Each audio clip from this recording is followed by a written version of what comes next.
हर खबर पर होगी आपकी पकड़। डाउनलोड कीजिए एबीपी लाइव ऐप।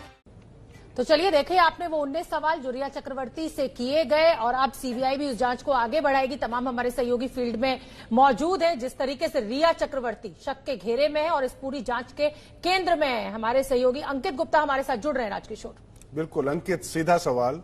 सीबीआई की जांच तो बिल्कुल खुली किताब की तरह दिखाई पड़ रही है, लेकिन उसकी भाषा कोई पढ़ पा रहा है क्या? आपको लगता है क्या होने जा रहा है?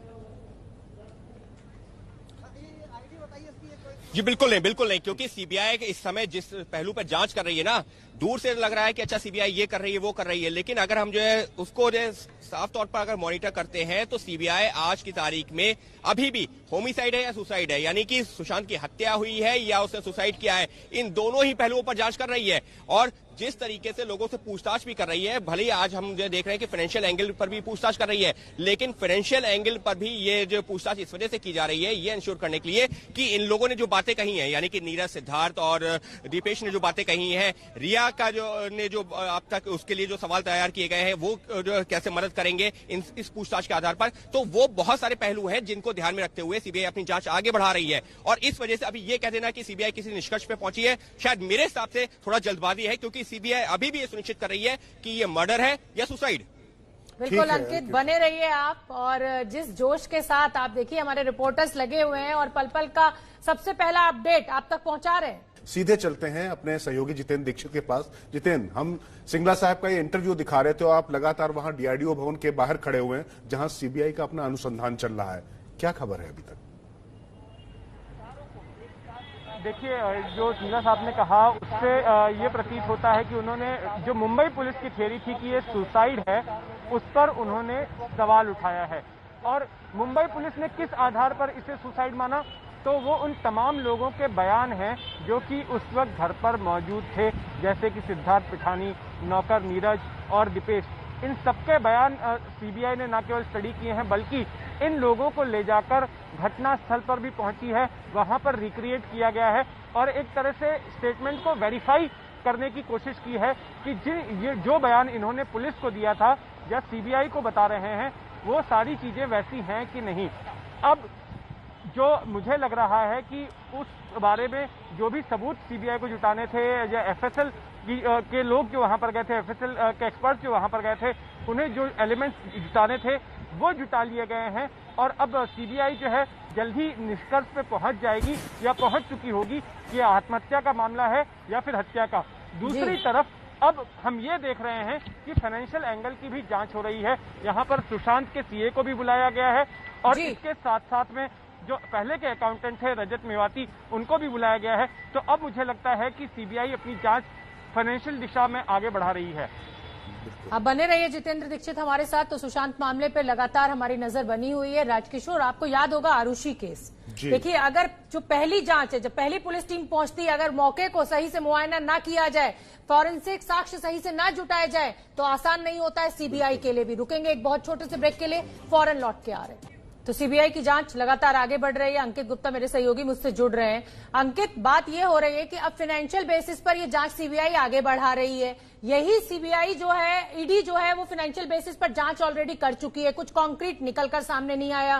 क्या अब सीबीआई के पास भी कोई क्रिमिनल कॉन्स्पिरेसी नहीं हो पा रही है, नहीं बन पा रही है बात, इसलिए अब इस दिशा में जांच को मोड़ रही है?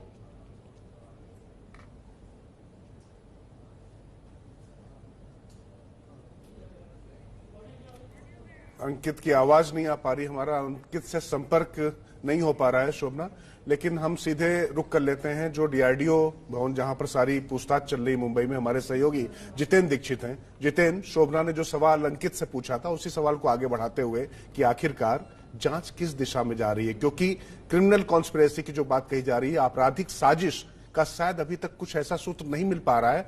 तो जो है लेजर बुक लेके बैठी है सीबीआई, अब उनसे इस अपराध की सूत्र पकड़ने की कोशिश कर रही है।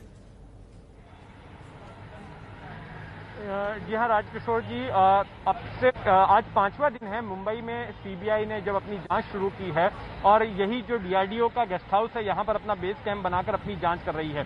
बीते 4 दिनों में सीबीआई का फोकस जो हमें नजर आया वो था घटना के ऊपर, जहां सुशांत की मौत हुई थी, जहां उसका शव पाया गया था, और वहीं पर जाके सीबीआई की टीम ने रिक्रिएट किया वहां पर FSL के लोगों को, एक्सपर्ट्स को लेकर गई और इसके साथ साथ जो लोग घर में मौजूद थे जैसे कि नीरज, सिद्धार्थ पिठानी, इन तमाम लोगों को वहां पर ले जाकर पूछताछ की गई और उनसे समझने की कोशिश की गई कि क्या सिचुएशन थी जब सिद्धार्थ का शव वहां से बरामद हुआ था।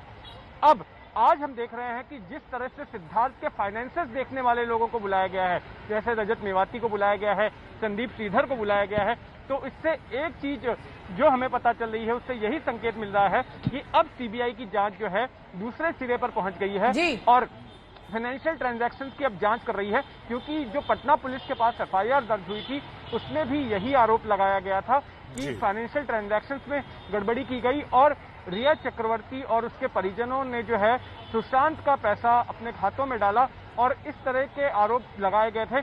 तब उस एंगल से भी सीबीआई यहाँ पर जांच करती हुई नजर आ रही है। जहाँ तक सुसाइड का सवाल है और ये प्रश्न है कि आप बने रहिए हमारे साथ जितेंद्र। थोड़ी सी समय की पाबंदी है, मैं फिर आपका रुख करूंगी ब्रेक से लौटकर, छोटा सा ब्रेक। तो जो लगातार जांच पर सवाल उठे मुंबई पुलिस की और किस तरीके से फोरेंसिक रिपोर्ट और जो बयान है उनमें विरोधाभास है, लेकिन जो सबसे बड़ा सवाल है कि आखिर ईडी की जांच के बाद सीबीआई कैसे जो है आर्थिक मसले पर ही जांच को फोकस कर रही है। तो इसको विस्तार से जरा समझाइए अंकित गुप्ता, आपके पास कुछ आए हैं, रिपोर्ट आई है कुछ आपके पास। जी बिल्कुल राजकिशोर जी, हमको समझना होगा क्योंकि पिछली बार जो शोभना ने और आप लोगों ने सवाल पूछा था तो उसका जो है तब तक मेरे को पास कुछ जानकारी आई है, उसमें यह है एक तो दो डिफरेंट जो है इन्वेस्टिगेटिंग एजेंसी है। प्रवर्तन निदेशालय prevention of money laundering act के तहत जांच करता है और सीबीआई इस मामले में सुसाइड है या फिर हत्या हुई है उस एंगल पर जांच कर रहा है। तो सीबीआई ने अभी जो सीए से या फिर जो उनके जो फाइनेंशियल देख रहे हैं उनसे जो पूछताछ क्यों कर रही है ये समझना है। तो हमको देखना होगा सिद्धार्थ पिठानी का स्टेटमेंट जो कल रात से हम लोग दिखा रहे हैं और उस स्टेटमेंट में लगातार फाइनेंशियल ट्रांजैक्शन का जिक्र है। उसमें यह भी कहा गया है कि ऐसे भी हालात थे। अंकित आपके पास आएंगे, अंकित आपके पास आएंगे, आप समझाइए आप पूरी बात डिटेल में, लेकिन एक बड़ी खबर आ गई है शोभना। जी हाँ, सुशांत का कुक केशव जो है वो पूछताछ के लिए अब डीआरडीओ पहुंच चुका है। कल भी लगभग 11 घंटे तक कुक नीरज के साथ और सिद्धार्थ पिठानी के साथ पूछताछ हुई थी। अब जो दूसरा कुक है केशव वो पहुंचा है डीआरडीओ गेस्ट हाउस, जहां पर लगातार पूछताछ सीबीआई की चल रही है। अंकित अब अपनी बात पूरी करें और समझाएं दर्शकों को, क्योंकि ये बार बार सवाल उठ रहा है कि ईडी की जांच के बाद भी आर्थिक अनियमितताओं की जांच पे ही सीबीआई की जांच क्यों फंसी हुई है। तो ये अंतर क्या है और किस तरीके से दोनों एजेंसीज का दायरा अलग है और क्या उसकी गूढ़ता है, वो जरा समझाएं।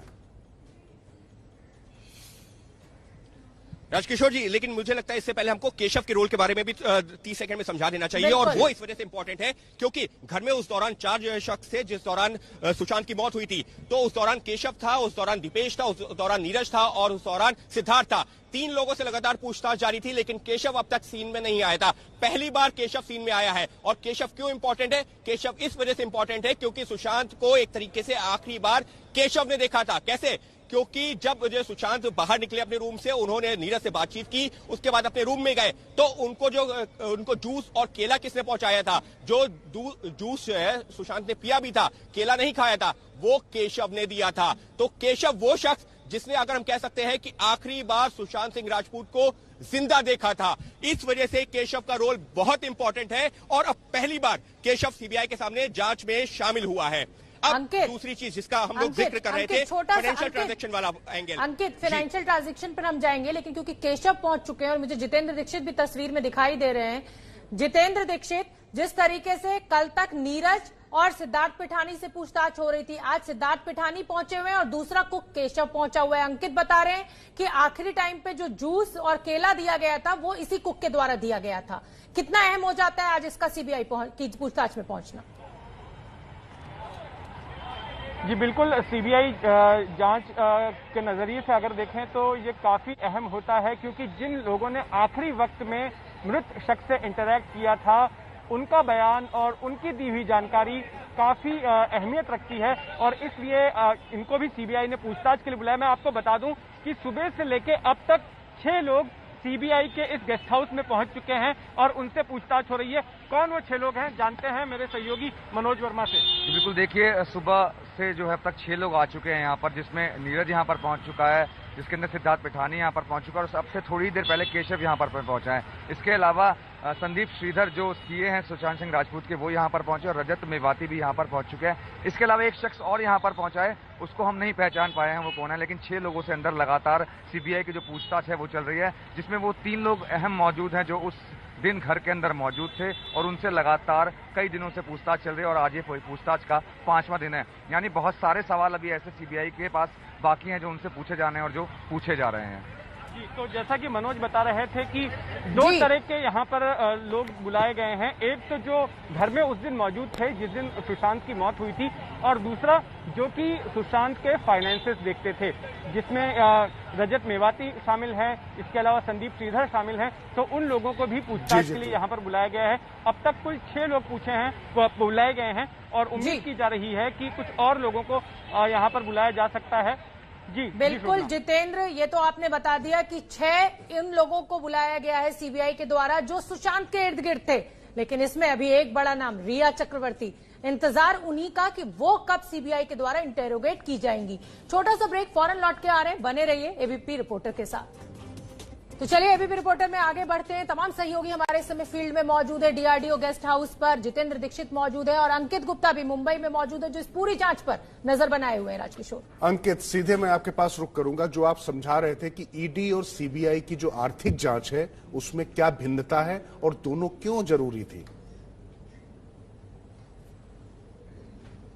जी राजकिशोर जी, ये जैसा मैं जिक्र कर रहा था, ईडी फाइनेंशियल एस्पेक्ट की जांच कर रही है और सीबीआई ने भी अब चार्टर्ड अकाउंटेंट और उनके जो फाइनेंशियल अकाउंटेंट हैं उनको बुलाया है। ये महत्वपूर्ण क्यों है? ये महत्वपूर्ण इस वजह से हो जाता है क्योंकि सिद्धार्थ पिठानी का स्टेटमेंट जो हम लोग कल लगातार रात से दिखा रहे हैं उसमें लगातार फाइनेंशियल ट्रांजेक्शन का जिक्र है। यहां तक कि कहा गया कि सुशांत ने एक वक्त पर यह भी कहा कि हमको अपने घर के खर्चों को सीमित करना होगा, 30,000 रुपए प्रति महीने तक लाना होगा। तो सिद्धार्थ पिठानी ने ये जो बातें कही हैं, अब ये जो फाइनेंशियल अकाउंटेंट और जो चार्टर्ड अकाउंटेंट आए हैं उनके जरिए अब ये जानना चाहती है सीबीआई कि क्या वाकई में ऐसे कुछ हालात हो गए थे कि जिसकी वजह से सुशांत ने इस तरीके की बात कही हो। क्या वाकई में वित्तीय संकट था कहीं सुशांत के सामने, और इस वजह से इनका बयान काफी महत्वपूर्ण हो जाता है। ये दोनों ही लोग आज सुबह से जो पहुंचे हुए हैं, क्योंकि जब इनके बयान को सिद्धार्थ पिठानी के बयान से कोरिलेट किया जाएगा तो सीबीआई को एक डायरेक्शन मिल सकता है, और वो डायरेक्शन ये मिल सकता है कि क्या जो सिद्धार्थ जी, आप अपनी बात पूरी कर लीजिए, जल्दी से, फिर मैं अपने सवाल आपसे लूंगी। तो बस मैं यही कह रहा था कि सिद्धार्थ पिठानी ने जो बात कही है, क्या वो तथ्यों के आधार पर सही है, फैक्चुअली सही है, ये उसकी पुष्टि करेंगे ये लोग जो लोग आज जो है पूछताछ ज्वाइन किया है फाइनेंशियल एस्पेक्ट को लेकर। बिल्कुल ठीक है। जितेंद्र दीक्षित का मैं रुख कर लेती हूँ। जितेंद्र दीक्षित, तमाम हमारे पास वो डिटेल्स मौजूद है कि सुशांत सिंह राजपूत के खाते में कितने पैसे थे। सिद्धार्थ पिठानी कह रहा है कि उन्होंने कहा कि 30,000 में महीने का घर खर्च चलाना है। इसको लेकर क्या अपडेट आप मुझे दे सकते हैं? सुशांत सिंह राजपूत के बैंक खाते में कितना कैश था, क्या उसकी कोई जानकारी आपके पास मौजूद है? देखिए, सुशांत सिंह राजपूत के जो 3 बैंक अकाउंट थे, उन तीनों बैंक अकाउंट का ब्यौरा जो है एनफोर्समेंट डायरेक्टरेट ने हासिल कर लिया था, और इसके बाद में पटना पुलिस भी जब यहाँ पर जांच के लिए आई थी तो उन्होंने भी हासिल कर लिया था, और वो सारे कागजात जो है सीबीआई के सुपुर्द कर दिए गए। अब जहाँ तक ईडी का सवाल है, मैं आपको ये नहीं बता सकता कि सीबीआई किस निष्कर्ष पर पहुंची है, क्योंकि सीबीआई ने अभी अभी फाइनेंशियल एंगल की जांच शुरू की है। लेकिन जहाँ तक एनफोर्समेंट डायरेक्टरेट का सवाल है, तो हमारे सूत्र ये बता रहे हैं कि अब तक रिया को इम्प्लीकेट करने के लिए या उसकी कल्पेबिलिटी साबित करने के लिए उन्हें कुछ भी हाथ में नहीं लगा है। खुद रिया से पूछताछ हुई, सौविक से पूछताछ हुई, बाकी सुशांत के अकाउंटेंट से पूछताछ हुई, रिया के सीए से पूछताछ हुई, तमाम लोगों से जो पूछताछ की गई उसके दौरान ऐसा कुछ भी निकल कर नहीं आया कि रिया को इम्प्लीकेट किया जाए। लेकिन साथ में ईडी के लोग ये भी कहते हैं कि अभी भी जांच पूरी नहीं हुई है, जांच आगे चल रही है, और लोगों को बुलाया जाएगा और गहन पूछताछ की जाएगी। हो सकता है कि जो आरोप लगाए गए हों उसमें किसी तरह का तथ्य हो, लेकिन अब तक एनफोर्समेंट डायरेक्टरेट के एंड से जिसने सबसे ज्यादा फाइनेंशियल एंगल पे ही फोकस किया, क्योंकि उसका काम ही है इस दिशा में जांच करना, तो इस एजेंसी ने अब तक तो कुछ भी ऐसा नहीं बताया है कि रिया के एंड से कोई कल्पेबल हरकत की गई हो। तो चलिए एबीपी रिपोर्टर में आगे बढ़ते हैं। राजकिशोर, जिस तरीके से आज 6 लोगों को, वो 6 अहम किरदार जो सुशांत के इर्द गिर्द हमेशा रहते थे, उनके पूछताछ चल रही है। बिल्कुल शोभना, और सीबीआई की कोशिश यही है कि किस तरीके से मुंबई पुलिस के ऊपर जो आरोप लग रहे हैं कि उन्होंने जांच ठीक से नहीं की, तो वो जो लूप होल्स हैं उनको पकड़ने की कोशिश और आर्थिक अनियमितताओं की तरफ भी जांच की जा रही है।